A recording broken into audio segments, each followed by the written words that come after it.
पंढरपूर पासून अवघ्या 15 मिनिटांच्या अंतरावर पंढरपूर करकंब रस्त्यावर धोत्रेज ग्रँड प्रायव्हेट लिमिटेड घेऊन आले आहेत पंचतारांकित सुविधांनी युक्त हॉटेल ग्रँड। तसेच पुण्या मुंबईच्या धर्तीवर सर्व सुविधांनी युक्त hotel Shriyash restaurant, veg non veg permit room bar, प्रशिक्षित कुक व होस्टिंग सेवा हॉटेल ग्रँड मध्ये उपलब्ध आहेत। 50 एसी रूम्स, 3500 स्क्वेअर फुटाचा सुसज्ज बकवेट हॉल, भव्य एसी सूट्स, टेरेस गार्डन, भव्य लॉन आणि चेंजिंग रूम सहित स्विमिंग टँक, प्रशस्त पार्किंगची सुविधा। पंढरपूर नजीक असलेल्या हॉटेल ग्रँड या सुसज्ज आणि पंचतारांकित सुविधांनी युक्त hotel grand, hotel Shriyas restaurant, veg non veg permit room बार, पंढरपूर करकंब रोड। संपर्क 02186 24 22 45।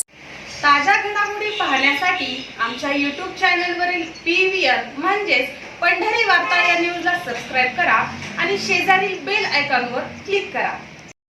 पंढरपूर तालुक्यातील चळे येथील वीज वितरणच्या कार्यालयातील वीज वितरण पुरवठ्याबाबत चळे येथील शेतकरी आक्रमक झाले असून सोमवार दिनांक 25 मे रोजी सकाळी 10 वाजता राज्याचे मुख्यमंत्री तसेच सोलापूर जिल्ह्याचे पालकमंत्री, मतदारसंघाचे खासदार व आमदार यांच्या प्रतिमेवर शेतकऱ्यांच्या रक्ताने अभिषेक करून महावितरण चळे कार्यालयासमोर आंदोलन करण्याचा इशारा देण्यात आलाय। या आंदोलनाची प्रत पंढरपूर तहसील कार्यालय तसेच तालुका पोलीस स्टेशन व वीज वितरण कार्यालय पंढरपूर व चळे येथे देण्यात आले आहे। शेतकऱ्यांना वारंवार वीज पुरवठा सुरळीत करण्याचे खोटे आश्वासन संबंधित वीज वितरण अधिकारी यांच्याकडून देण्यात येत आहेत। चळे येथे 8 तास शेतीसाठी विद्युत पुरवठा केला जातो, त्यातूनही 4 ते 5 वेळा ओव्हरलोड म्हणून बंद करण्यात येतो।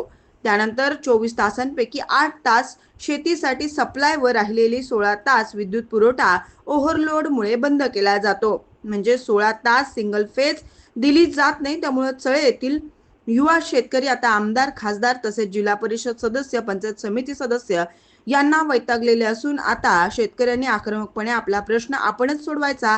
या धर्तीवर आता चळे वीज कार्यालय येथे मुख्यमंत्री, पालकमंत्री, खासदार व आमदार यांच्या प्रतिमेला रक्ताभिषेक करून आंदोलन करण्याचा इशारा दिला आहे।